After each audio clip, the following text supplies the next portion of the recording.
welcome to another Holland Fintech Meetup. This time very kindly hosted here by Clifford Chance at the beautiful Droogwak.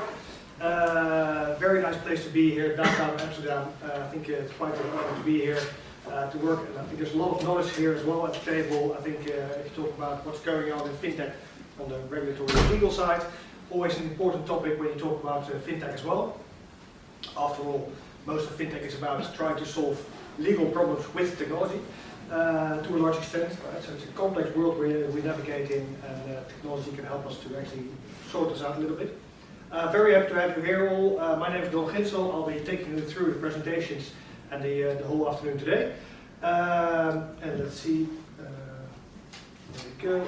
Yes, here we can see the agenda. Generally, of course, I'd like to hear a little bit from Clifford Chance as well on what they're doing in the fintech space and why they're so keen to have us here at their office. I'm really happy that they at least invited us for that. Then we get a presentation from Janse from SurePay. Then I'll do a brief update about the developments in fintech in November. Always like to take you through a little bit of some of the highlights of the things that developed, so we can actually get you to think about or at least see some bigger patterns perhaps over a longer period. Then we'll get well actually I want to do the Kahoot quiz a bit later, so I hope we're able to switch it around a little bit. Otherwise we'll make it too easy for you if we give you the answers and the questions immediately after each other. Then we get a company presentation by Hopman from SolidQMS, and then Pieter will tell us about RegLab. And then of course we'll wrap it up, and I'm really looking forward to that afterwards. Talk to you, and hopefully you'll be keen to talk to each other as well to further explore everything that's going on in the market. That said, I'm especially also counting on you to make this interactive, because I think in the end it makes the most fun if you have questions on your mind or things that you'd like to investigate, to let us know, especially after all the talks. Feel free to ask questions or tip in, because I think the more engaging it is, the more knowledge exchange we can actually do. Very briefly about Holland Fintech. We're organizing events like these because we think it's really important that we keep on sharing knowledge in this space. Developments in fintech and the financial industry are going very fast at the moment. If it's not from technology side, where ChatGPT is trying to sort of challenge the way we organize our work, or other technologies, we then got the regulators, for example, in Brussels, brushing out new legislation, like they're actually also letting it write by ChatGPT, the fast they actually are putting that out, right? So it feels like they don't have to write it anymore as well. They can just push paper our way, and we just have to fix it. Makes the industry really complex and makes the dynamics, I think, really interesting, but also challenging and requiring a lot of expertise as well as testing. Okay, how do we actually solve these kinds of challenges? We think that a network like Holland Fintech could actually help you with that, and at the same time also give you access to some key resources like meeting potential business partners, investors, finding new talent, etc. We do that as an association, so we're a member-based organization where the members contribute to what we do. No government subsidies or anything, we just actually have to do it with everyone who wants to contribute and chip in. And of course that's not just about getting some funding to get this organized, but also about getting access to knowledge from the parties that are actually at the table. Thanks a lot. Yes, Wouter van der Bos and myself, we form part of the FinTech team here at Clifford Chance in Amsterdam. We're part of the wider team, we have a global FinTech team, and we try to work as much as we can together all over the world. It depends, of course, where our clients are based, what we do for them. So we'd like to give you a brief introduction, because we won't talk too long about this. Brief introduction on MiCA and DORA. And MiCA stands for the Markets in Crypto Assets Regulation. So it is a regulation that pertains to crypto assets. And what MiCA does is it regulates activities relating to crypto assets. So the issuance, the offering, the trading, all kinds of services in relation to crypto assets. So if you think about brokers, exchanges, all of those entities involved in the crypto asset market, they potentially will fall under the scope of this directive. The directive has been adopted. It will apply as of the end of next year.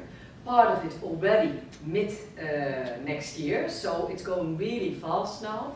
There is a transition regime for certain parties who already have a license and so on. But development is really quickly, and entities that are active in this market should really think about what they need to do now. Yeah, like I said, DORA, and so we have MiCA, we have DORA, we have the DLT pilot regime, and that all forms part of the EU's digital strategy.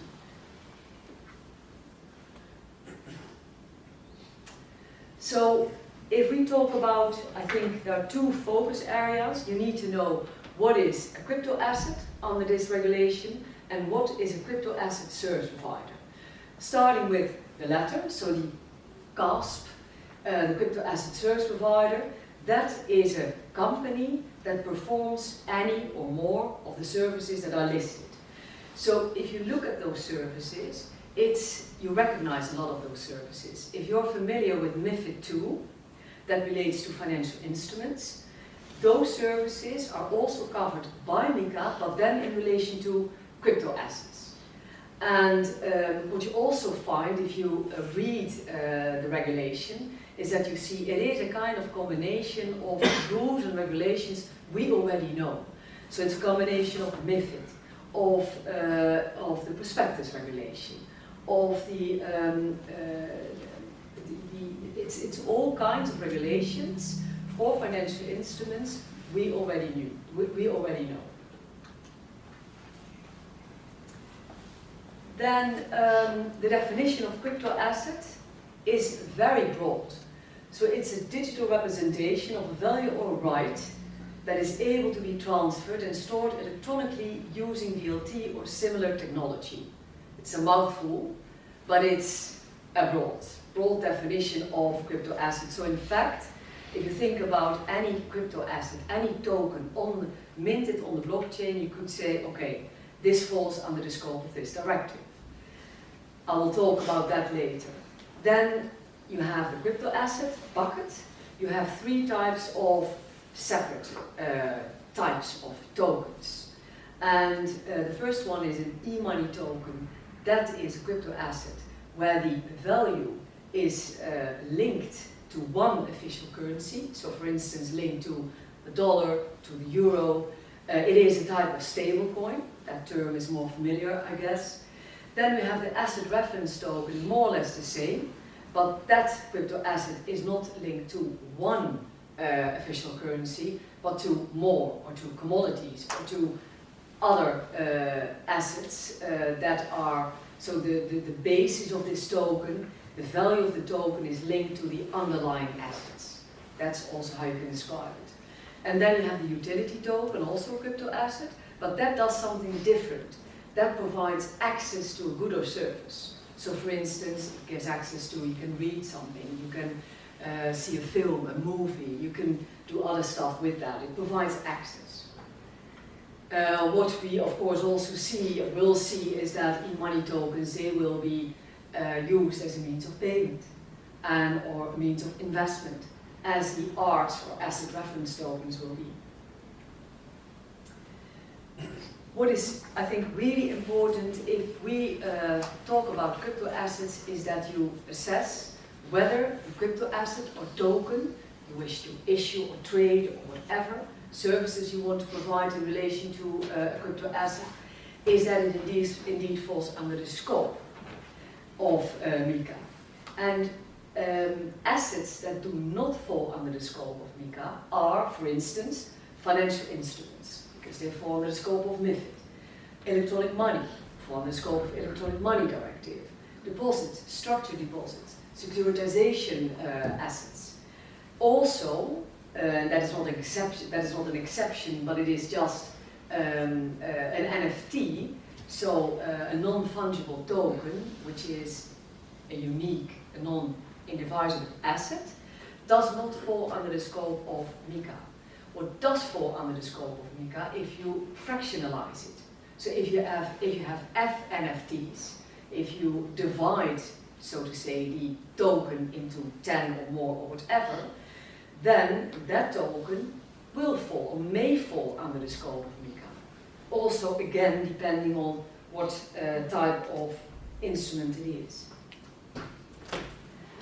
I think what a really interesting development is, and what we see a lot, and also where we advise on, is the tokenization of assets.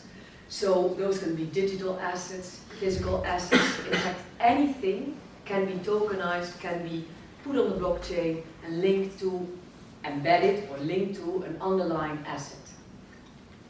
And the tokenization, tokens can be representations of tangible assets, non-tangible assets, financial assets, the categories I just discussed. The question, of course, always will be, will these tokens indeed be governed by MiCA? And if the answer to that is yes, you must assess whether the token is a general crypto asset or whether it is one of those other types, utility, art, e-money tokens. Because if that is the case, additional rules apply. And for instance, if you want to offer a utility token, you only need to publish a white paper. And that white paper must be sent to the AFM. If you want to mint and offer and trade e-money tokens or arts, then you must have a license and you must have a white paper that is approved by the regulator. So the requirements are much stricter. Yeah, so that's also what I put on this slide. Then another important feature is that, so you see tokenized assets, and then you also see derivatives linked to those tokenized assets. And then again, so for instance, a spot contract linked to a token, or a forward or a future. Again, you must check whether that token, so that derivative token, is a financial instrument and so on, so the whole list. You just check that, because only then you can find out under which directive or regulation you will fall. And then finally, what is helpful, I think, is that if you already have a license as a bank, as an investment firm, as a fund manager, you do not need to get a license for certain activities. And those activities are in fact the activities for which you already have a license under your own directive. So say the banking directive or whatever. Then again, you must check if you want to issue crypto assets, do you need a license? So for art, and I see, yeah, I need to stop. No? Take your time. Okay. This is the final comment I will make. And then also the CASP, so the crypto asset service providers. Are you based in the EU? Do you already have a license? Are you based outside the EU? Then, in any case, in the latter case, you must get a license. And if you do not have a license yet, well, perhaps you are lucky. And based on your national legislation, you can use that license to get easier a license under MiCA. But, for instance, in the Netherlands, I don't think we will be so lucky. And I think we will have to go for a full process. So that will take time and effort, because I don't think it will be really easy, in fact, to get a license under MiCA. Short view on MiCA. Now, Wouter. Maybe any questions? No, questions. I have some questions Any for you. questions? Oh, sorry. I was triggered by a couple of things. Yeah. That's okay. Yeah, sure. Because first of all, I think in the news also dropping by is that Commerzbank basically got a license to actually be a crypto handler. Does that fall under MiCA? Because here you say already, right? If you're already registered as a financial service institution, you might already be covered. But still, what kind of thing do they actually have to apply to, and why aren't we seeing that in the Netherlands, for example, just yet? Do you have an idea about that, perhaps? Yeah, I know that companies who already an exchange or a broker in crypto assets, they, of course, they have contact with the regulators to try to find out what they need to do, whether they indeed must get a license and when, because there's still talk about when do you need to apply for the license, how soon can you get it. So that's a topic, to bear in mind. That's certainly something to bear in mind. The other thing is that indeed, if you, for instance, are a bank in the Netherlands, you do not need to get a license to issue crypto assets or to offer certain services in relation to crypto assets. But what you need to do, you must notify DNB, and you must also comply with the requirements under MiCA. So it's not that the requirements under MiCA do not apply; they do apply. But again, I mean, the crypto assets must indeed fall under the scope of this regulation, because if not, I mean, crypto assets can also be financial instruments, and then you may need to fall under the DLT pilot regime, or so. Yeah, there are quite some different possibilities. Thanks. And another one is actually, I think that we see also that the US regulators are actually coming down quite strongly on the crypto firms at the moment. Yeah. Do you think that this is also going to be helpful for the European firms that are in crypto to actually give them a proper regulatory ground to work with? Because I think this is what's been missing in the US as well, where so far it was unclear what was going to happen, and now they're chasing everyone and trying to and finding a lot of companies. Yeah. What are your expectations there? My expectation is that it is very helpful, that there will be a legal framework. Maybe not what a lot of people in the market want, but if you look at the acceptance of cryptocurrencies maybe, but also other crypto assets, institutional investors, for instance, they will like the fact that there is regulation, that there is a clear framework. I mean, there's still a lot of questions on how what will fall under the scope of, etc., but I think it will certainly help. And what you also see in terms of the US is that the main question there is a crypto asset a security, yes or no, and does it fall under the security regulation in the US? And because of that uncertainty, you see that large crypto exchanges, brokers and so on, they moved away from the US. Or they only offer certain products of which they are certain that they are not seen as a security, and they are relocating. They are really relocating to other continents where they can offer their services. Or like Binance was recently indicted for, they pretend to move away from the United States, but actually continue to offer US services until the SEC comes on and indicts them and fines the founder, etc. It's just happened within the last couple of weeks. Yeah. I think they needed your offer. Sorry, they needed your services. Yes. Were there any other questions for Marian at this stage? Yeah. Lovely presentation, thank you.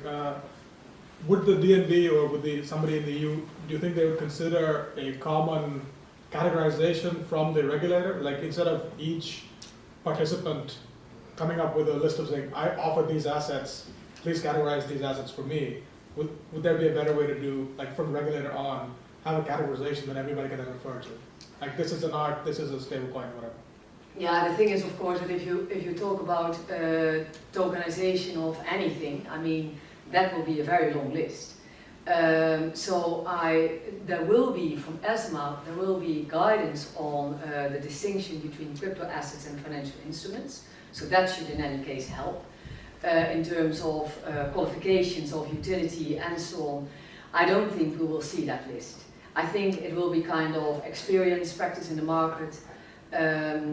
Yeah, we're not that far yet. Yeah, and also it's always regulators, in my view, they always want to keep, you know, the possibility to steer away from. So if they start saying, okay, this is in this category. But that would help, right? That would be a large help to the industry. Yeah, that would be helpful. I agree. Thank you. Maybe at some point the taxonomy will rise, we will know. So a question down the back? Yeah? Yes, that's correct. Within this presentation, you haven't been speaking about DAOs, decentralized autonomous organizations. And as far as I understood from MiCA, it's out of its scope. But, well, I can barely imagine that within the future, let's say the coming 2 years, it wouldn't be under its scope. So, yeah, I was wondering, what's your vision on it? Sorry, what DAO again? DAO, decentralized autonomous organizations. So companies that only exist on the blockchain itself. Yeah. There's an interesting point there. I think it relates also to the fact that this is about the asset side of things. So if a DAO issues assets, I think they come into scope. But if they don't come fully into scope. So they only look at the asset side, I think, because MiCA is only about assets. Yeah, it's very much focused on the asset side. Maybe DORA will apply. to that type of It's in any case a really companies. interesting I don't know, paragraph. but This Because interpretation. it's not a legal entity per se. That's I think one of the challenges, that it doesn't fall under a very clear jurisdiction Yeah. or doesn't have a very strong legal standing. yeah. So I think a DAO is, I think, still sort of, it's a bit of what's his name again? This scientist who, this cat who disappeared when you looked into the box, right? So you remember Scheele's cat. It's a bit like that, right? So yeah, we're going to investigate. Hey, there's nothing here. What DAOs do is they issue votes, essentially. Your tokens determine your vote to control. Yeah, but they usually policy. represent some kind of monetary value or utility as Yeah. well. That's what I'm saying. They mean as utility tokens because they're worth as a vote, like a shareholder vote, in determining what the company does. So it could be part of this under the utility token. Yeah, so these assets probably would, yes, but the question then is if the DAO would fall to the European jurisdiction, as it doesn't have a jurisdiction very often per se. Right, so that's as it's not a legal establishment in a jurisdiction, but just a piece of software floating around. Exactly, this has legal Yeah, personality to also regulate. Yeah, but I mean, if you offer a service and you don't have a legal person, I mean, the requirement, of course, is to take care of that you will have a legal entity. If your activity falls under the scope of MiCA or MiCA, then you need to ensure that you will have. But it's very much focused on assets. That's true. I mean, the definition, of course, really wide, but still, it's an asset-based regulation. Yeah. Bit of time left for a short talk about DORA. DORA stands for Digital Operational Resilience Act. Is anybody familiar with DORA already? A couple of hands, that's great. Well, the aim of DORA is to consolidate and upgrade actually the ICT requirements that apply to basically the whole financial sector. The rules in relation to ICT risk requirements are currently quite scattered, and that's what this act, which is a combination of a regulation and a directive, tries to address. Well, for who is this applicable? Basically, the whole financial sector. So it's a really, really broad scope, and basically it aims to ensure that financial entities, which are becoming more and more dependent on each other because everything is going digital and everybody has a lot of interconnectedness between different entities. They want to ensure that if one falls or fails or gets hacked or there's an ICT-related disruption, that you can still recover and provide your financial services, because it's applicable to financial institutions. So the timing of DORA it was already published last year in December actually, and it will apply as of the 17th of January in 2025. That sounds quite far away, but it's quite a thick regulation. This is only the regulation. This is not the directive. So it requires some thinking and some thought. And we see that clients already started with this, but they also face challenges when they start with that process. And challenges are in respect of mapping what is the ICT service that is caught by DORA, and how do I deal with the proportionality principle that's in there but doesn't seem to provide much help. So it's really something to look at the moment. The supervisors are also zooming in on this. You see from the AFM and DNB that they have issued warnings that you should get out of the startblokken. I don't know the Dutch word. I'm missing it at the moment, but so you should start with preparing.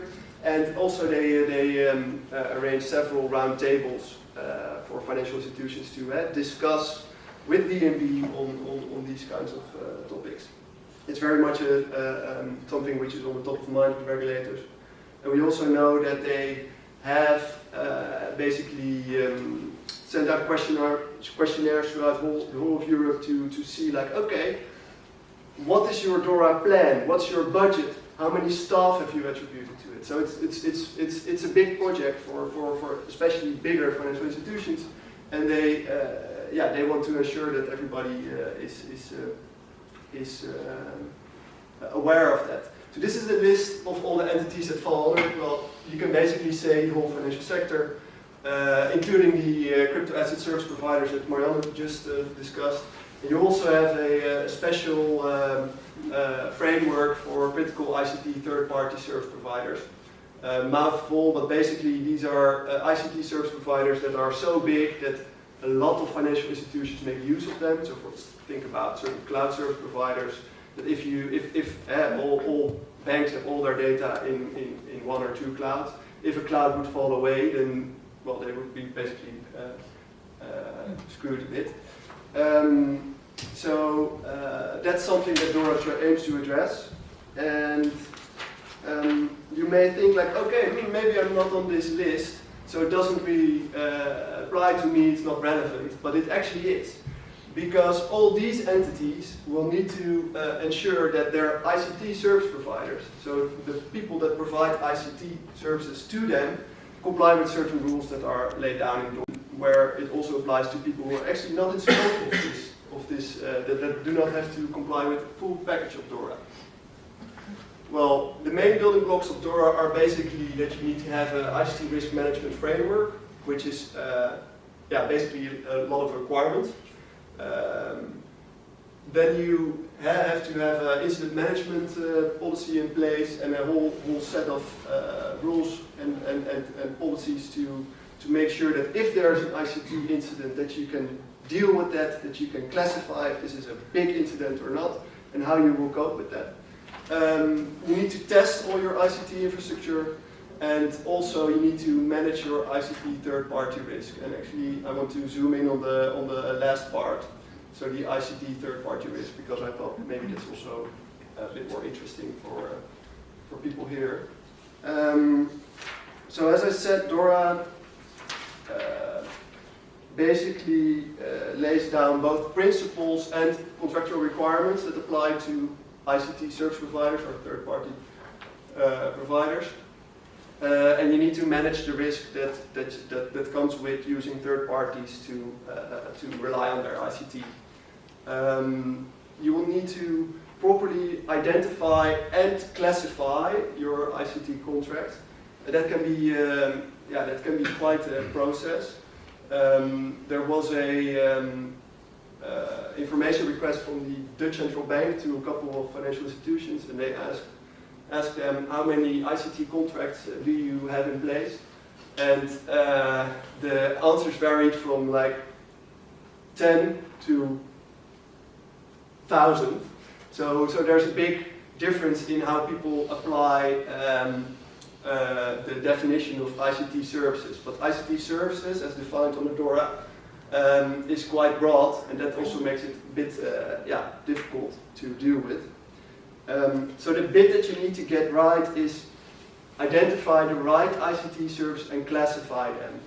And what do I mean with classify? You need to know if the ICT service that you are receiving or providing is not a critical, an ICT service that supports a critical or important function that is used for the provision of the financial service. So that would, basically it means that if the ICT service is critical or important, if that service would fall away, you would not be able to provide your financial service, or not in the way that you would want to do that. DORA also includes a register, which is more than a requirement to keep a register of all your ICT contracts that you have in place. I think it's more than 100 data entries to keep that register, to populate that register, and then you also need to keep that up to date. So it's quite a big task to even be compliant and keep compliant with DORA. And that register is also what the regulator will use to supervise you. So they will actually ask you, provide me your register and tell me how did you classify it, etc., and then they will use that. And they will also use that to see which financial institutions use the same ICT service providers. And if there's an ICT service provider that pops up, then they will see if that ICT service provider may even be a critical ICT service provider, which comes with more rules, etc., etc. I'll speed up a little bit because I think this is something you can also look up. But you have in DORA there are certain key contractual provisions that you need to have with your ICT service provider. That's actually already quite a lengthy list. And then it's interesting to mention, I think, that there are requirements that are already applicable to certain financial institutions that you already have to have in place. But DORA also imposes new ones. So, for example, what's already in place, you need to have an audit and access rights if you're an investment firm to your information. If you are, for example, an investment firm, so that's not new, but it's just a big list. What is new is, for example, that ICT service providers are also required to participate in security awareness programs that the financial institution that is subject to DORA will need to arrange. So you can actually, if you're providing an ICT service, you can also actually get an invitation to make sure that you're in the know of how the person you're providing an ICT service to wants to deal with their ICT risk. So that's one example for that.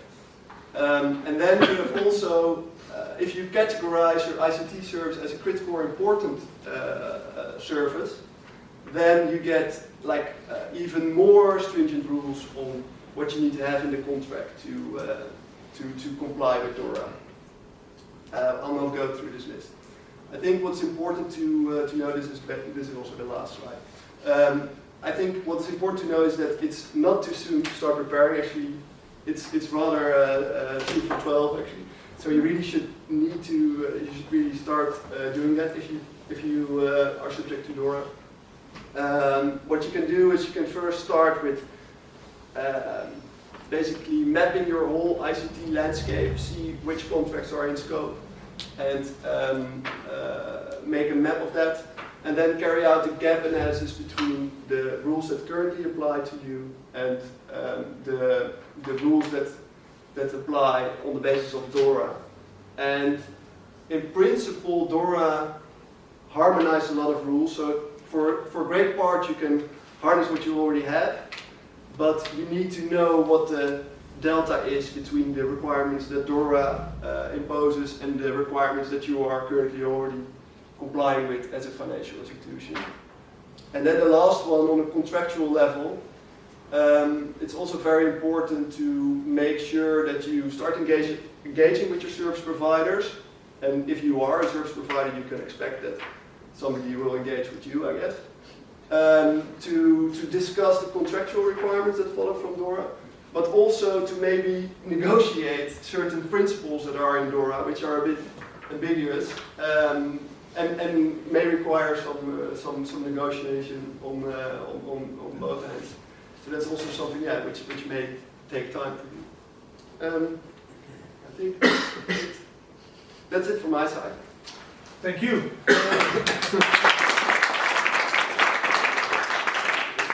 It's not the easiest matter, I think, to plow through, but I think we're going to have to live with this world for now on. Yeah. What I'm especially curious about, I think where we're a bit on the fence is, I think on one hand it could really help us to establish the language also to do risk management across the value chain in a standardized way, which I think we currently lack. So there's a lot of, everybody sort of reinvents the wheel. Mm-hmm. If we standardize it, we might actually make life easier also to collaborate. Yeah. At the same time, it's adding a lot of requirements. And also putting people in the cramp to say, like, oh, maybe I should outsource less or work with less parties. Yeah. Or what's your take on that? Are you leaning towards the positive or the negative side here? Well, I guess what I said, there's a lot of rules that were already there, but they weren't quite the same. So everybody's working with similar rules, but not the same. So the harmonization is actually quite a good thing.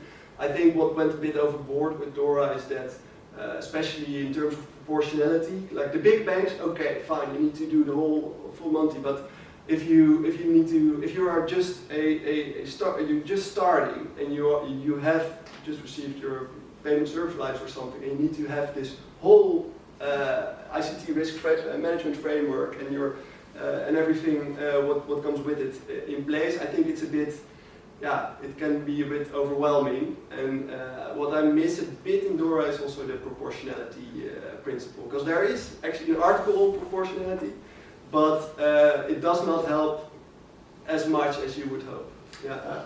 What I find funny, for example, when you described the critical service providers, I find it's also a really old-fashioned way of looking at things, because it's actually, it could be a really tiny player that's just embedded in everything, but is still not very big because they provide a tiny service. But so they could be very critical, but they would never fall. You wouldn't see them if they would stand beside Google, Amazon, or anyone else, right? But they would. So I think there's still this traditional way of looking at big versus small, and also big impact versus small impact perspective. The interesting thing on that is that there is one requirement in DORA that requires you to share your register, and you also need to give the certain ICT service providers a number, so so that the supervisor can also identify them. So if they would pop up in a lot of those registers, then the regulators would start noticing that, and then they would probably filter that one out. So I think that's quite interesting that they changed the approach they use that register in comparison, for example, with the EBA guidelines on outsourcing arrangement, which also has a register requirement. Cool, but I think basically this applies to everyone, right? Because either you're licensed, or you're a critical service provider, or you're another service provider that has to comply with DORA because your clients have to comply with DORA. So either way, you're hooked. When you're providing ICT services. Any other questions? I have a question. The proportionality part that you were talking about, I mean, this is not the first time they're doing something like this. I mean, of course, why have they not looked at this in more detail than saying we're not going to apply it to everyone, but in like a tiered system? Yeah, I think maybe for me it's a bit, even if you, because the article on proportionality says basically, okay, you can apply proportionality on your ICT risk management framework, and that may mean that certain requirements are more or less stringent, but you still have to comply with the requirement. It doesn't take that away. Only for really small entities there's like a special ICT risk management framework, but the bulk of the companies they just catch, and I guess that my feeling is that DORA imposes so many requirements that it could have been toned down a bit more in the proportionality principle, and that's what I missed a bit. So I don't know why I missed that. I think this is a very important topic for the EU legislator, and that's why they take this more strict approach, I guess. All right. Okay. No other questions for now? Then thank you very much. Let's give another big hand. David Janse from SurePay. Please come up and let's give him a big hand.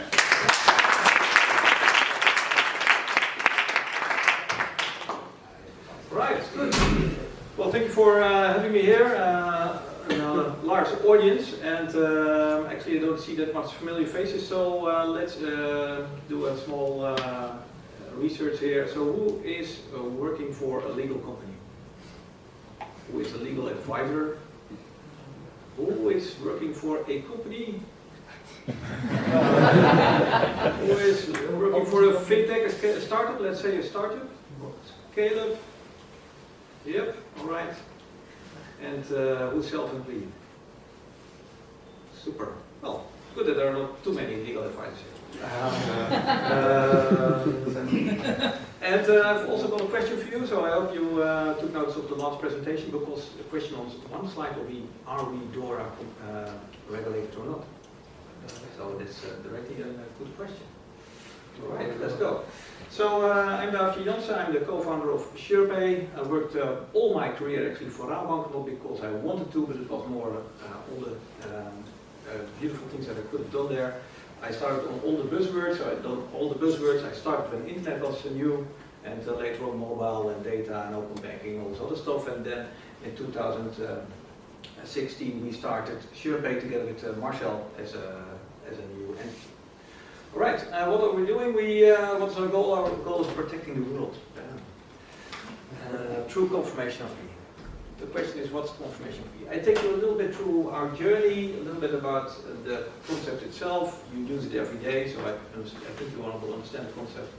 And also how this relates to regulation and regulation back to our service. So it all started with an ID.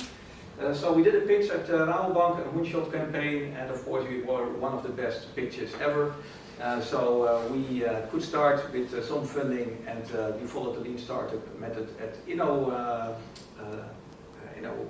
Leap. And there we learned, of course, to validate. So our best ever pitch and product, we validated it, and within 3 days we noticed it's a great idea, but it doesn't solve the problem. Yeah? What do you do then? You continue. No. So we, of course, went to a new problem, and actually the thing that we noticed is that our solution at the end was actually, could help actually a really large problem, and that was actually the fraud that was booming business. So we started, within a year we were live with Rabobank. We then also provided to organizations, so for example all insurance companies, loan companies, payrolling, online gambling, all these kind of companies are using it now. Then within a year all other major banks were connected. Then we started reselling it via partners, for example like Frisch. Then in 2019 we were live with NatWest, our first customer in the UK, 25% of the UK market, as big as all banks together in the Netherlands. Then we introduced some new services on top of it. In 2020 of course COVID hit us, and like anybody else it had a large impact because there was a lot of checks to be done, because we checked all COVID payouts for the Dutch government and also for the UK government to be sure that the claim payout was directly to the account holder and not to somebody else.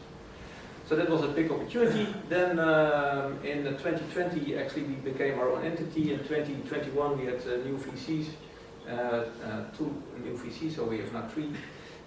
In 21 we started to also scale up to the rest of France, connected France. We started with new markets, connected Italy, connected to Swift, and we now just launched a portal. So we connected all large corporates, and we only were an API company, so we only had a brochure website. But now we are back to the future, and we also have a portal, a real website where we provide a service. Wow, bam! Yeah. And the strange thing is, a lot of corporates actually are now using our portal. Why? Because they couldn't fit in the API because of their IT backlog, so they are now using manually our service. Some even with 100 people that manually retype it each day from one to the other. And I think the next question will be, can't we use an API? All right, and then the last thing, from an ID to, wow, regulation. So let's see what the regulation is. So a couple of months ago, the European Committee actually announced that they fully agree with the European Parliament and the ID name check or confirmation of key, which was our ID, and we were first in the world, will be mandated and also for all banks in the EU. So interesting, from an ID to regulation. Question, who thinks that we are actually regulated? No? No? Great, yes, we are not regulated. So, really interesting. So, like you say, all our customers are regulated, but we are not. That's good. On the door, you will. Yeah, that's the next question. That's the next question. So I'll answer that one also. All right, so it all started with this lady actually. So this lady wants to pay an invoice, and the question was that the bank, of course, stressed her that she has to check if she will pay to the right IBAN. And how could she tell? That was actually the thing. And at the point in time, of course, it was a booming business for fraudsters. What they actually did is they ripped off a post box, they opened over the envelopes, they put a stamp on it, we've got a new number, put it in an envelope, post it again, bam, money comes in. Yeah, really easy, you can still try it. And this can also happen, of course, digitally. Huh? So this was her problem, and in the UK they say now it's a national security threat even, so it's a really high threat. So high threat is high revenue. Bol was also one of them. It was a really simple Brabantia. They also emailed them that they got a new number, they changed to a foreign number, they put it in a procurement system, they paid out, and then it was gone. Just a simple one, but there is another one. What is it? You are all using it, so I'll just briefly explain it. When you type in a name and a number, we check if that name and number is also the account holder. Simple service. And is it 1 minute? Yep. Yep, all right, good. And then we say it's true or it's a no match, and actually the largest invention is when it's a close match. Because thereby we disclose the name without disclosing the name. That was the biggest challenge. All right, then we have got a waterbed effect, so of course big drop in fraud, and it was a rise using foreign fraud. So that's why we then connected all the other countries. And also nice is that we, of course, have this in banking, but like I said, also we are also providing this to corporate for know your customer, know your supplier, and know your employee, because there also regulation comes in. Skip this one, skip this one. Oh, when you use it, 50 checks for free. All right, and then a lot of banks are users, but also organizations. And there we see actually that organizations use our service to comply with other regulations. Yeah. So we actually became a regulatory service, and also backwards they're using us to be compliant. So for example, you have to check if the employee is also the account holder, and you're not paying out to somebody, an intermediary that does slavery. And also all online gambling companies in the Netherlands use our service because they have to check if the gambler is also the account holder, and not that I apply and play with your money. Last point, team is everything.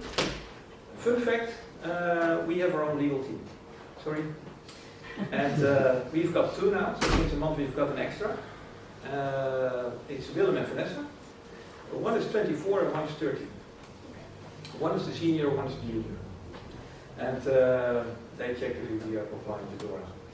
The last question was, do you think we are a critical third-party service? And I will disclose, when our service is not up and running, you still always can pay.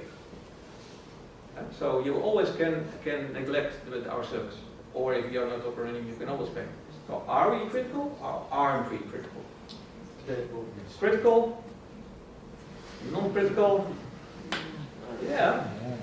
Simple question, isn't it? Yeah, what I think is relevant is that you will have the instant payments regulation, where it will be obliged to check the name and the IBAN. So that's really very good regulation for you. But then you will become more important even, and that will maybe draw you into DORA. So maybe then we are critical. I think we are critical. We are tier 1 service. So we already scanned if we are compliant with DORA. Yeah. Because all the banks, of course, the first thing they do with compliance is they do an audit and they say, are you compliant? And nobody knows how to be compliant. The question is, are you? Yes. Yeah. The question is always, even if there is doubt, then you just have to go for the highest tier, right? Yeah. Exactly. No choice. Yeah. Is the second hire to comply with DORA? The second legal team? Yeah. How happy are you that you have to be DORA compliant? Well, it doesn't matter. Okay. It doesn't add anything. So we scanned it and we thought it doesn't add anything. The first thing, of course, that Hopman did and all the other banks is they said, okay, we have to be business resilient, and you are actually in our way. So, okay, how to comply with our business resilience was one of the first questions. So we copy actually to their security baseline, their business resilience. So all the procedures are already there. We are, of course, ISO audited from day one. So actually, DORA was, why should this be regulated? That's actually the question, because all banks normally act like it. Yeah, so I think the harmonization and sort of standardized language of talking about the risk could help. Yeah. But definitely a good question. Any other questions for David? Yeah, try. I'm just very curious, maybe it's a secret, but how do you How does it work? Because if I fill in the name, do you have a database with all the names connected to the IBANs, or do you have like API connections to multiple banks at the same time with a live connection? Yep. And another question is, does it also work against money mules? Yep. All right. Yeah, because with money mules it's really simple. So my son, when my son is at school, then of course there's a fraudster, and he asks, okay, can you use your bank card with your PIN code just for 3 days? You get it back with 500 euros. And then of course his card and account will be used. But then when this fraudster will say, hey, I'm Brabantia, can you transfer the money to my son's account? Then we say, this is a no match. And we say, actually this is not Brabantia, but this is an account which belongs to a person. So you know, okay, person Brabantia. Right. Yep. How do you think PSD3 will affect the business? Yeah, super. Yeah, because all credit transfers in Europe will be checked. It is super. On the other hand, now we got real competition. Yeah, exactly. Because first thing, we were of course small. The Netherlands, of course, really tiny country, so nobody was interested actually. Also the UK was still, it was UK, but now all over Europe, then everybody thinks, oh wow, that's our space. The good thing about that is that we work just as an Intel inside, so we partner with everybody. You can just use this as the Intel and Euro providing it to yours. So we changed also our business model. Yeah, nice. Any last question? Yeah, go ahead. Are there any bigger institutions such as banks that have created the same technology that you did and have implemented it from within? Yeah. And if not, what stops them from doing it? No, Because it kind of they seems did. logical to me that They did. So banks like to do it yourself, especially of course years ago. Now they're a little bit more open, but for example, HSBC, Lloyds, Barclays, they of course thought, well, how difficult can this be? Yeah. And then they put a team on it, and they thought, okay. And then, well, we tweaked it now for 6 years, but they still have this team tweaking and because it's quite hard, and their quality actually sucks, of course. So they're now circling back to us. So what is the special problem out of our service? When we give a no-match alert, then people don't pay anymore, because that's the purpose of the service. Yeah. Our nearest competitor has 75% false no-match alert. So they're blocking payments. So yeah, they do, and yeah, they circle back. And that's I think well, one of the advantages would be Scheele, just a horizontal service, which we can scale to. Because I think, let's say there's a lot of things you could do objectively to this, right? So, for example, you're pretty close to transaction monitoring, to fraud databases, to everything like that. But you raise a sharp focus on this, or is that on the roadmap down the It was line? really hard to do because when you put Marcel and me in a room, then $10,000 already pops up. But we focus now for 6 years already. So, but we have added, like you say, a fraud risk indicator, for example, and that mitigates the fraud analysis, the false positive fraud analysis with 50%. So the fraud analysis team can now throw away 50% of their cases and add new one. Okay. So that was already a big impact. And well, we added also all the things. Yeah. It's kind of a Rails now also. Yeah, exactly. Yeah. Okay, cool. Well, let's give Dankjewel a big hand. Just want to give you a brief highlight of what happened in November, not making it too long. A couple of things I think we already touched upon a little bit, I think, through some talks right now, like for example, like Commerzbank actually getting a crypto custody license, for example, and how after Binance and Coinbase, now the Kraken is the next one in line to basically be sued by the SEC. So we've dealt with that crypto space. So we see that there's a lot of struggles now with some of the neobanks and also some of the core banking platform providers to actually be compliant. So we see, for example, that Revolut, which is already a very highly used banking app, really struggles to obtain a banking license in the UK. So they're still operating mostly from their e-money license and their license in Lithuania. They've also actually applied for a license here, or at least a passport here in the Netherlands. So they're also rolling out now Dutch IBANs as well for their Dutch customers. But they really keep on struggling, at least in the UK, with their compliance to become a bank. Quite struggle, but yeah, it's interesting to see because some of the banking platforms that, for example, provide services to also banks like Revolut, they basically provide a core banking system, including all the compliance features, without being regulated themselves. or sometimes even being regulated, and they struggle a lot because they've been not able to keep up with AML requirements, for example, or KYC requirements. And so you see that some of these providers are falling off. Rails is, for example, there that was sold for almost nothing after they've been completely locked up by the regulators. EPI was in the news. They completed the acquisition of Ideal and 𝐵𝐸. They're the genuine payment rails for online retail payments in the Dutch market. And of course, EPI is trying to create this European payment solution actually for retail across Europe would work and broader. And this is one of the steps that they take to actually sort of bring together pieces of the market. And they launched also a new brand called 𝐬𝐬𝐤 as the name for their wallet and the service that they want to launch. A big Japanese financial conglomerate launched a new fund to actually invest in Web3 and fintech startups.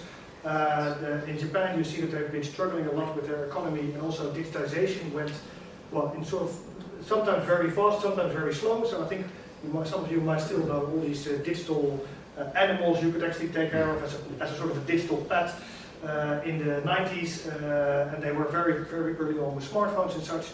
But then you see that after that, actually, especially everything in the corporate world went really slow. So they're really looking to sort of spur innovation in the financial industry because it's been really lagging behind. So quite interesting to see what might happen there with that amount of money going around. Well, we also see that not all fintech companies are doing that well. In the UK, Cardeo shut down. But we see that especially now the funding environment is not so favorable. So everybody who needs more funding to grow will be in a tough place. I think you've probably heard this already across the rest of the year as well. As it now begins to look that we've seen sort of the peak of the central bank interest rates. People are expecting now that the rates will come down. That means that also valuation can slightly go up again, and that might actually also be more favorable for companies to get funding. But we'll have to see. I think still the environment is still quite shaky, especially also with still the war in Ukraine going on, developments in Israel, Palestina are not really helping. Besides that, we see, of course, global tensions between China and the US, for example, as well as one of the things I think that's also quite interesting now is climate pressure, but also we see with the COP26 that happened, 27, forget how many, 28? COP28 going on in United Emirates, and to see, of course, also the debate around AI, for example, right? So I think this is also one of the challenges that we see is we got this big potential of technology lying ahead of us, and at the same time we're more fearful than as ever to actually start using it and implement it everywhere, because we really don't know what happens when we open Pandora's box completely. So it's quite a challenging environment, I think, and that's also what you would see in a tech atmosphere where everyone is sort of looking to what will actually happen. Well, we talked already a little bit about instant payment and payment regulations coming up.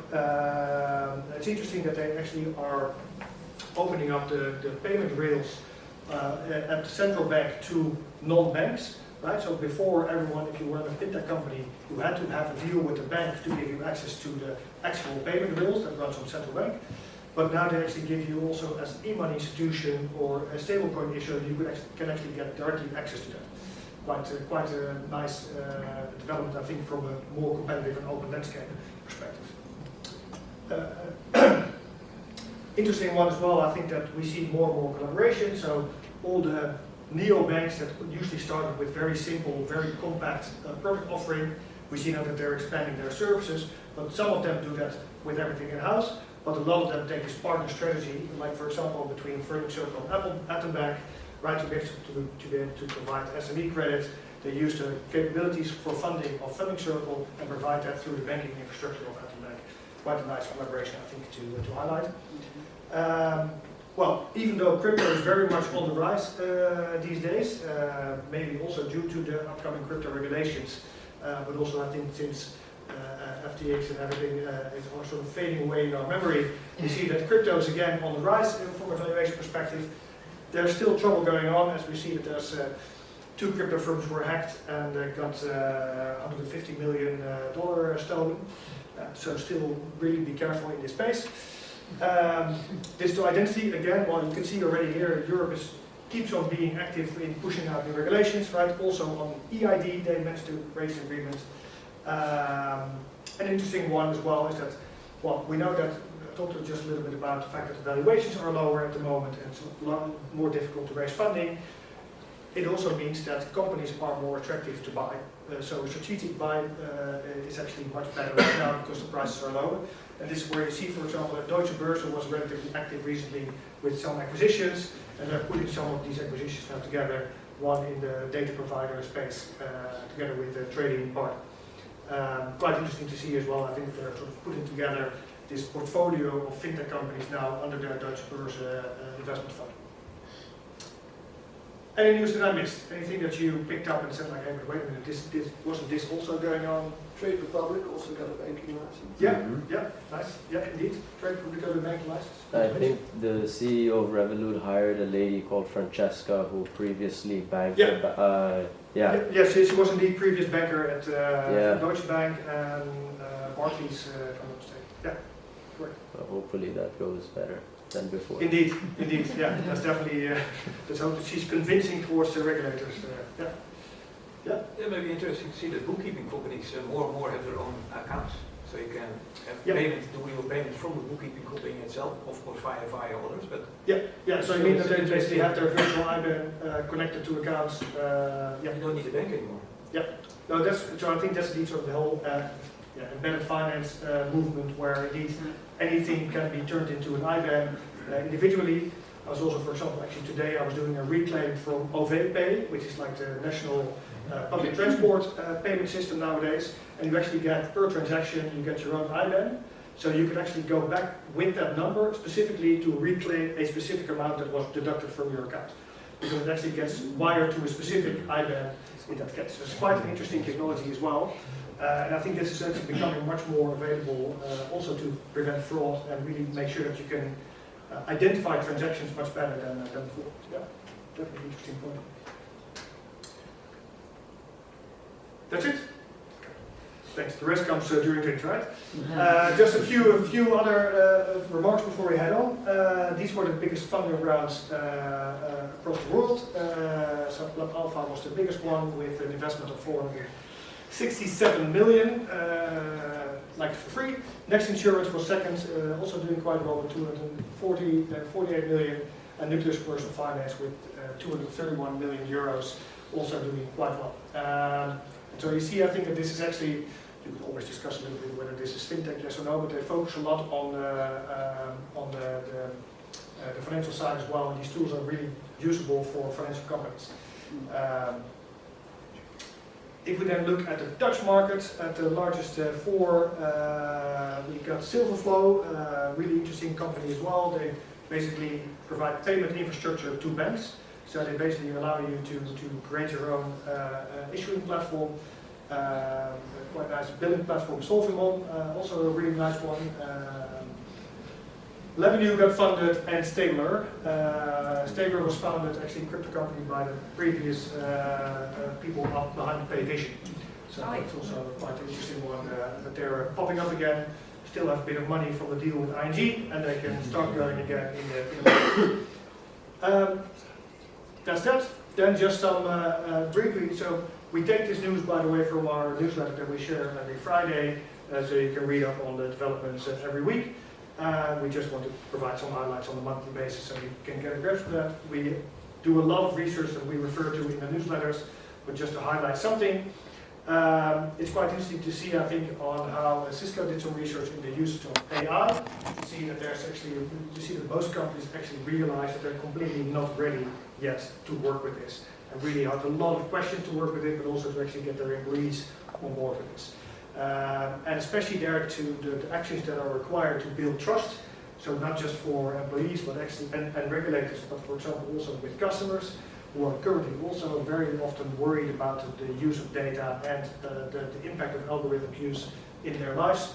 That's also an important one where they basically suggested some actions to take, like different audits or explainability or a human in the loop as sort of measures to actually build trust in the processes that we have to get used to. yeah, I think quite interesting. But so you can read this all back either on the Holland Fintech website or in the newsletters if you want. Yes, yeah, Lord, could you come forward?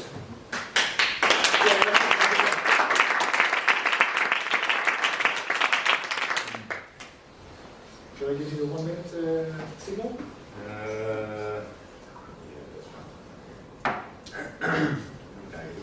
Yeah.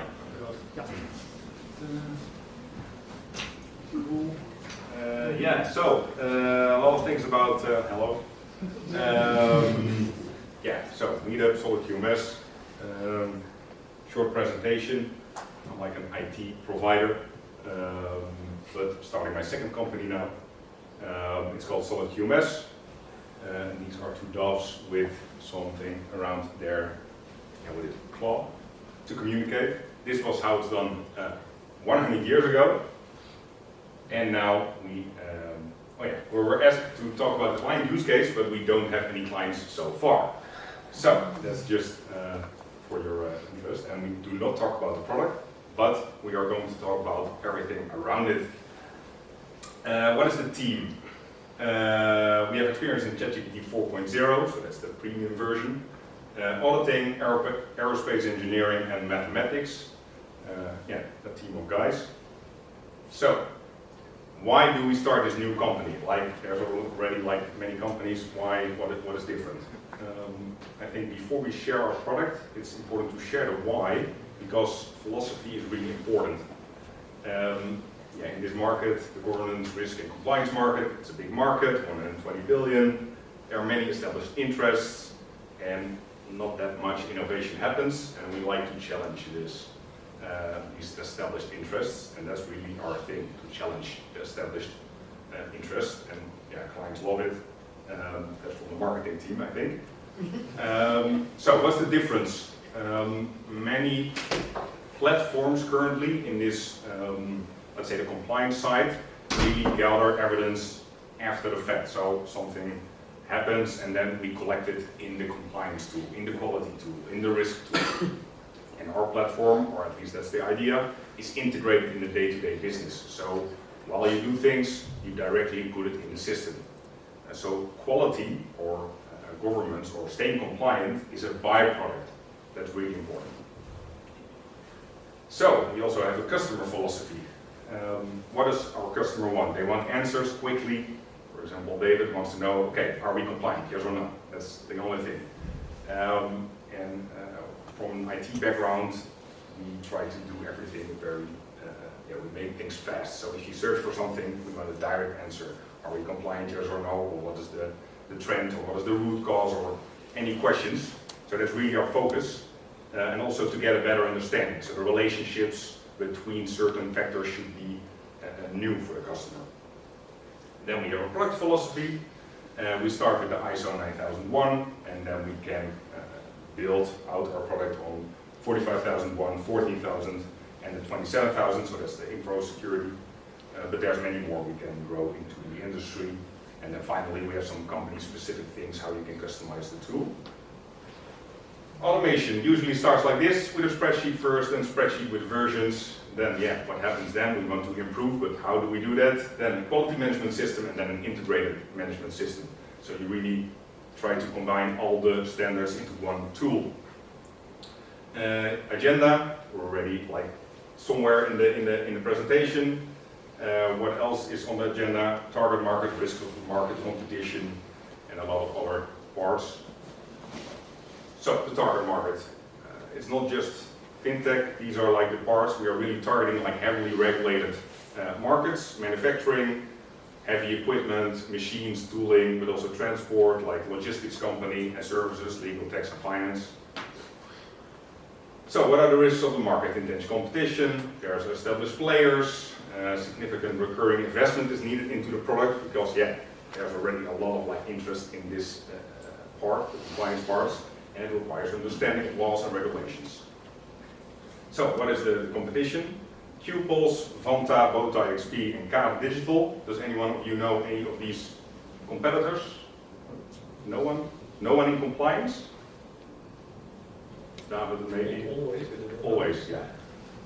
Okay, so these are the bigger names. Okay, so we're now at 50%, almost done.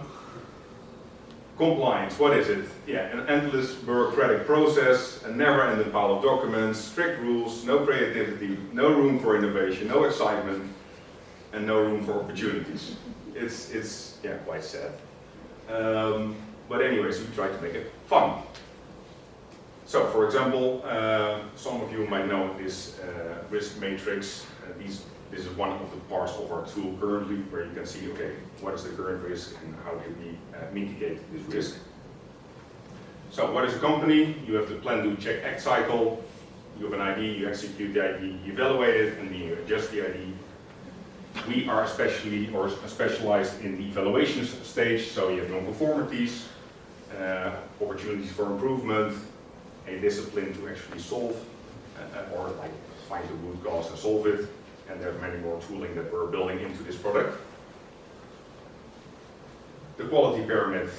Yeah, I'm not going to bore you with this whole slide, but this is basically like, okay, if you do it well, you really focus on this part, and especially on the policies and objectives. Yeah, what are the challenges to stay compliant? Maintaining integrity can pose risks. Meeting compliance standards is complex. And following regulations can be subject to interpretation, because what are the regulations? I think that was already pointed out as well earlier. So, this is our slogan, we extend your ability to get a better understanding. Are there any questions?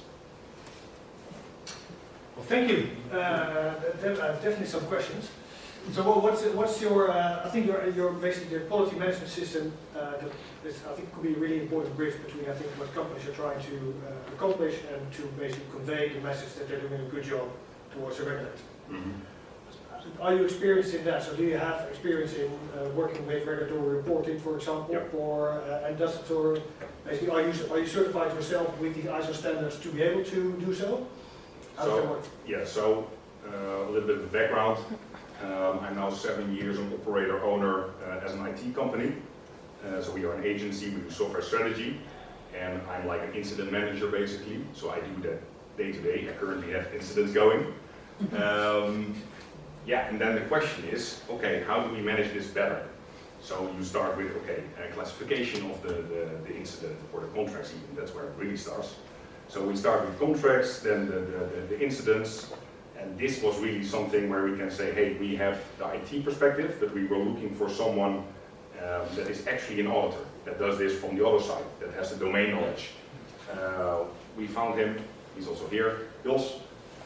And yeah, that's basically the perfect combination, because now we have the domain knowledge with yeah, I would say like really 20 years of experience, and we are able to build all the domain knowledge in the product.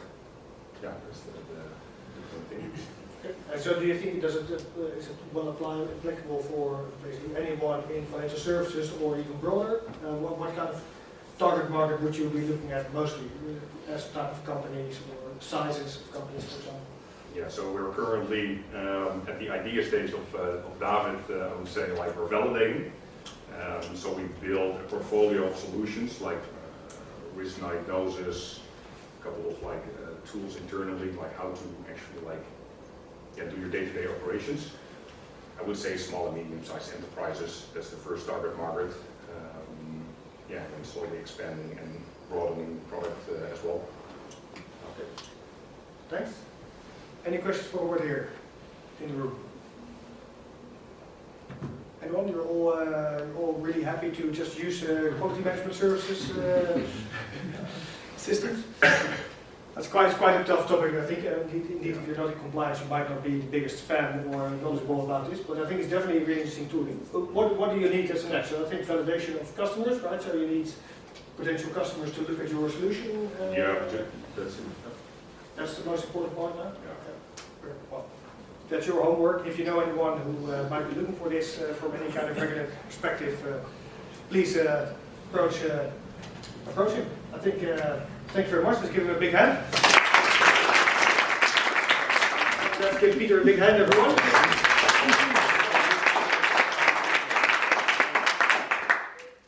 Well, welcome everybody. My name is Pieter Hallebeek, and I'm one of the co-founders of RegLab. We started our company in 2017. And what we did is that we developed an application specifically for law and tax firms initially to facilitate the process of client onboarding and AML compliance. When we started our company, we were just two guys working from an attic room with an idea, and quit their jobs, and we both had a legal background, and we had to find a software developer to help us to build the product. And a lot of people were telling us, don't focus on law firms because it's a very conservative profession and they are not very open-minded to tech-enabled solutions. But at the end, I think it was a very good choice because it has brought us a lot where we are today. Because nowadays in the Netherlands we have approximately 70% of the top 200 law firms working with our application already. We're expanding it to Europe. We are also active in different European countries. And from the nice clients we have within the law firm industry, we also were approached by investment firms, so private equity and venture capitalist firms that were involved through the law firms with our application. And they asked us also, we like your application a lot, and we also have this AML compliance, this anti-money laundering compliance we have to do on our investors, on our portfolio companies, on the buyers of our portfolio companies. Can you not also build like a specific version for us? So we did that last year, and we launched it also this year, and it goes pretty well, I have to say. Also, we also obtained quite some nice clients already here in the Netherlands. And on our roadmap is to further expand into Europe also the version for the funds. And what do we solve? This AML topic is within the law firms. It was a very manual process, and there are still a lot of law firms who do it very manually. It's an administrative burden, so nobody likes it. It's there, you know, the compliance topic, and it's through Europe, each 3 years there will be a new European directive being launched, and the rules are increasing, but also the fines are increasing. You see that supervision in the past within the legal industry was not so strict, but over the last years we see more and more fines being imposed also on law and tax firms. So everybody is looking for a solution that basically facilitates the process and that helps them, you know, to be fully compliant, and that's what we do.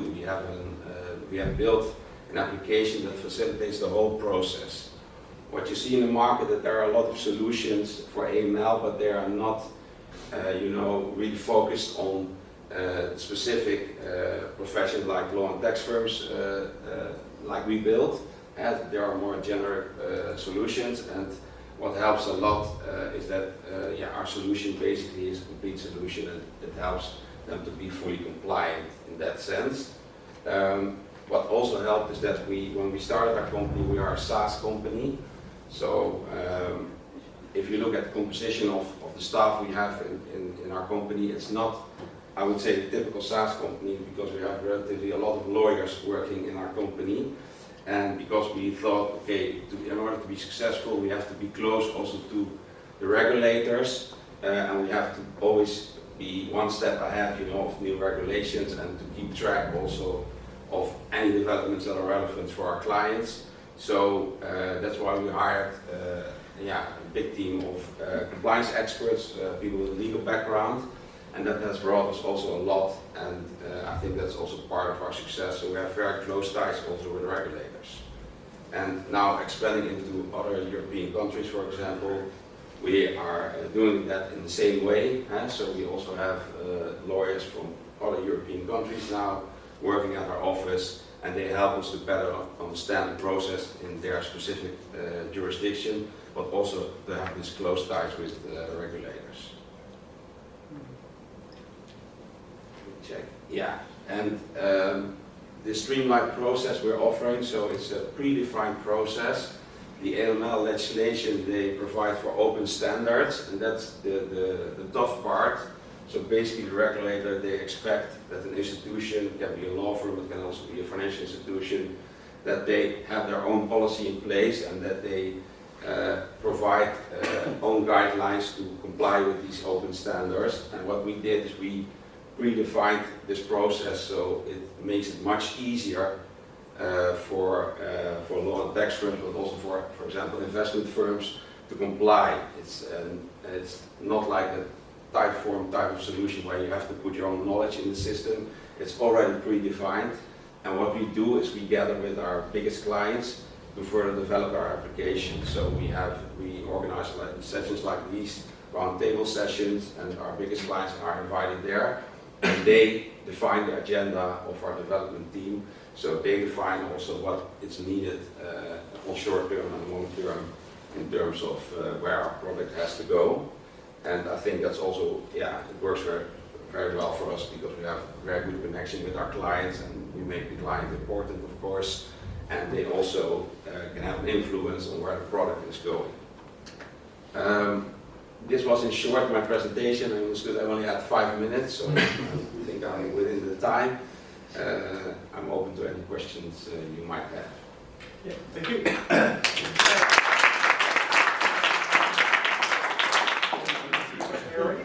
Yeah. And I look at your logo there. You need to be a little careful with the backwards R. That's actually a character in Cyrillic languages. It's Ya. So a lot of Bulgarian customers, Ukrainian, might look and say, "Oh, you're the y'all," from your logo.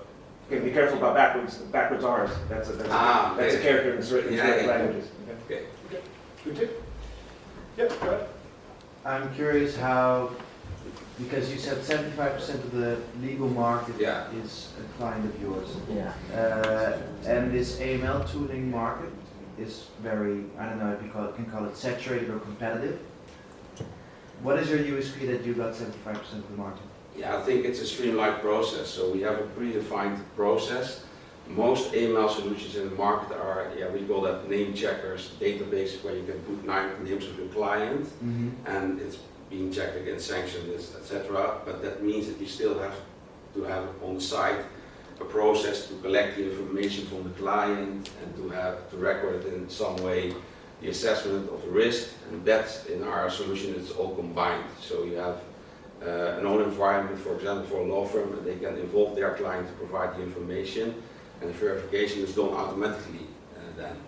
And other solutions are more, generic solutions where you can put names and to do checks, but that means that on site you still have to collect the information and record the information. Do you focus only on the legal industry? That's also, I think, a big difference because I think a lot of them would otherwise focus on banks or processors or, let's say, larger volumes. Transactions. Yeah, exactly. When we started, a lot of people told us don't focus on lawyers because they are very conservative and they don't like, they're not open-minded, as I mentioned. And we thought, well, there's an opportunity there because nobody's focusing on law firms. Everybody's focusing on banks indeed. And with the investment firms, so with private equity and venture capitalists, we noticed more or less the same. A lot of software providers, they are more like a generic platform for investment firms, but nobody's focusing on the real niche thing, the KYC AML thing. And we noticed with them it also goes pretty well, So for instance, the risk categorization of clients, that is all predefined. So you will, in your tool, you will decide which client, type of client, sector, where it's... Do you do that as well? Or is that based on what the law firm? No, it's because it's a policy specific, right? Maybe you as Clifford Chance have a different risk appetite than a small firm, let's say in the Netherlands, that would have other profile of clients.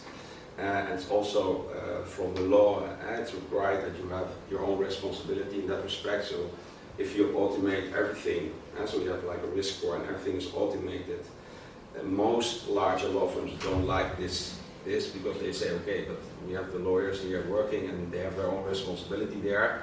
If we automate too much, we really like them to put, their own assessment as well.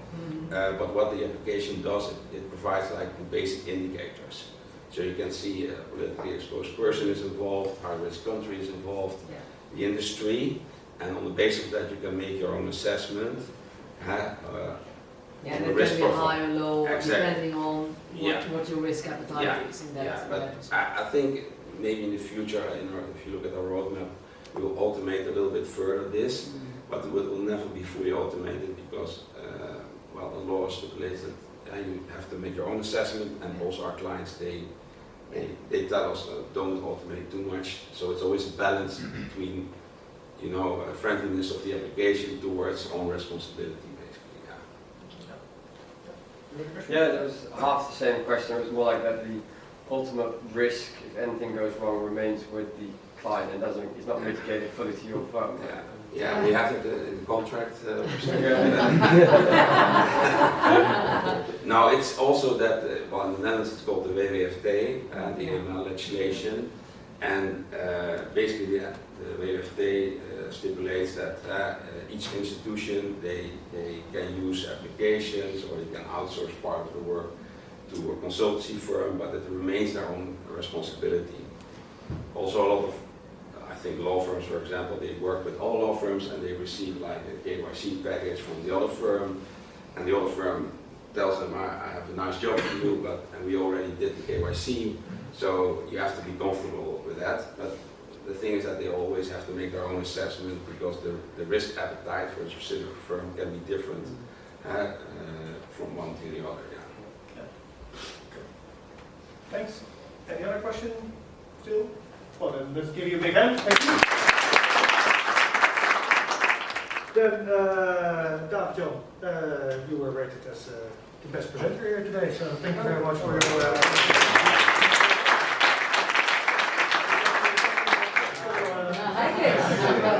Thank you all indeed. Thank you very much, presenters. I think it's been great to have you, and thank you indeed for hosting us here, Clifford Chance. It's been great also to get a bit of insights into your legal expertise here.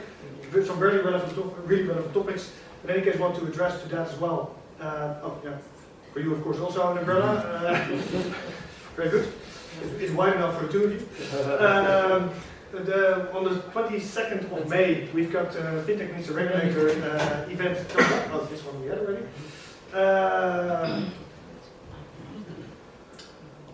Okay, yeah, so we got indeed some events coming up. Tomorrow I'll be in Brussels in any case with a colleague, but there are quite some interesting fintech companies for the Digital Finance Summit.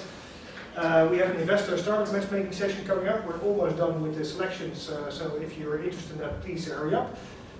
We got a FinTech Insight session coming up, so if you'd like to dive deeper into developments in FinTech and learn a bit more about how we work in that space, it's an online session where you could quite easily join on the 15th of December. And in any case, I want to already refer to, I think, the 22nd of May. For now, it's planned. You never know with the regulators how the agenda goes, but we do a FinTech Meets a Regulator session again at the premises of the AFM. And DORA, as was discussed here, is very big on the agenda. What else? I think this feedback question you already saw, I'm not sure. Yeah, just secondly with Julie. But indeed, we're really keen to get your feedback, also in person, so please just talk to us if you have any ideas that things that we can improve, things to make it more fun, or more information, insightful, whatever, anything is feasible. Thanks again, Clifford Chance. Thanks again, pitchers and speakers, and thanks again, audience. It's been great to be with you, and looking forward to have a drink. See you later.